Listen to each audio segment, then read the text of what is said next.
So what goes into my base mix? I start off with just a granulated garlic.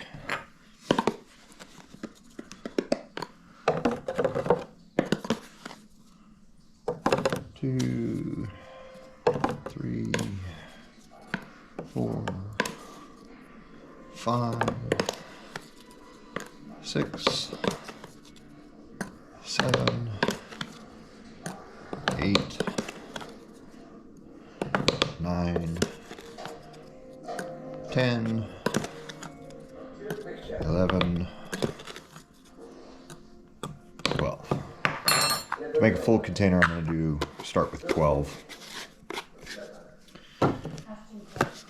It's roughly 3 parts garlic, 3 parts pepper, 3 parts salt, but you'll see here in a second. So that was 12, so here's 1,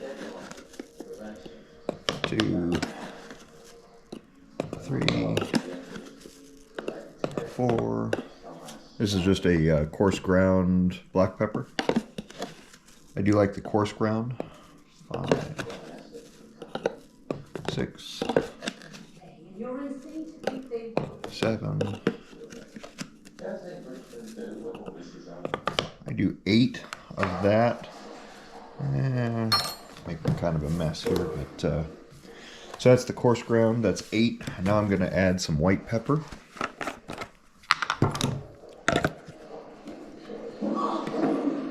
9, 10,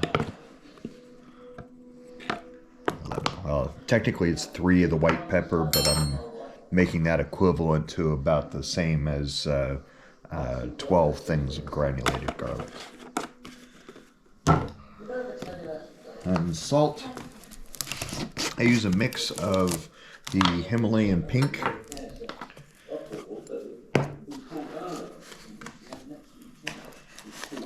so there's 1,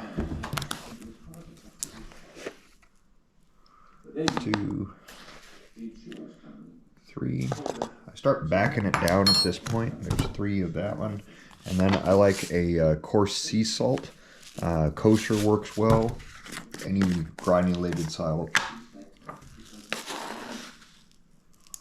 1, 2, 3. So 3 and 3 gets me to 6.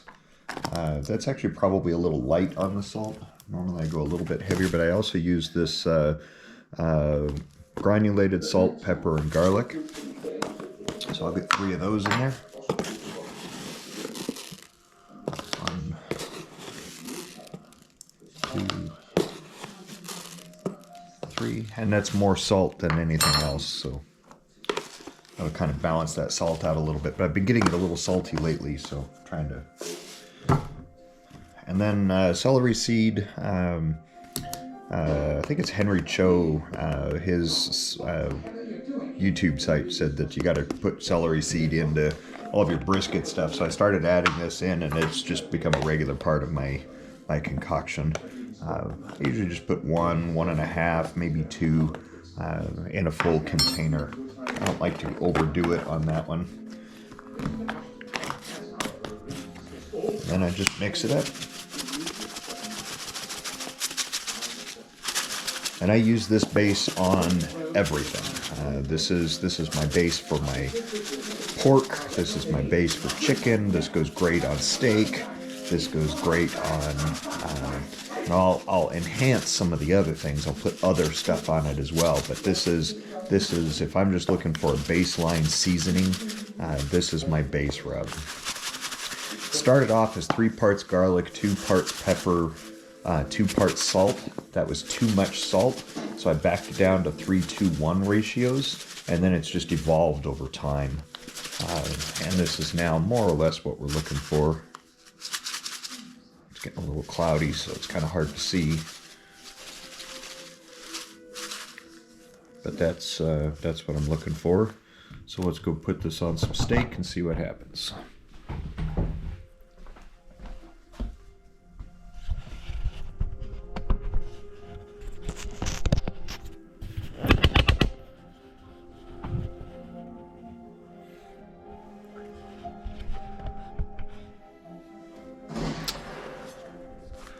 So I just have a couple of ribeyes here.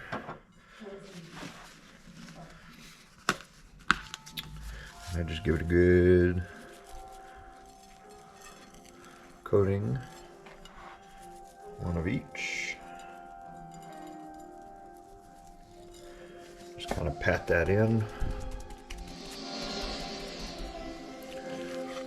Flip it over, rub it in. Make sure it gets everything. Flip this guy over. Work all that in.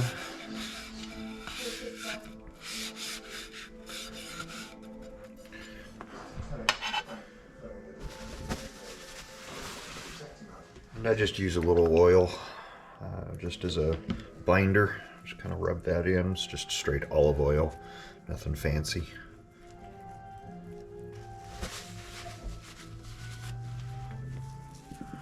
And then put this on the other side. I've seen lots of people that talk about that it needs to set up for 10 minutes or set up for an hour, be at room temperature. I cook a lot of these steaks and I really can't tell the difference. I've done a couple of experiments, but I don't think the juice is worth the squeeze. Everything works really good just like this. So that is my base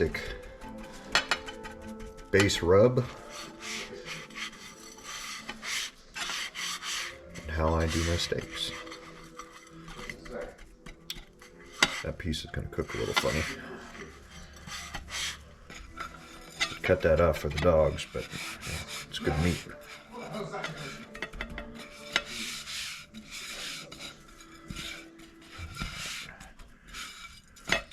There we go.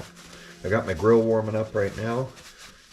Trying to get it up to as close to 450, 500 degrees as possible before I start that process. I'll show you that here in a minute.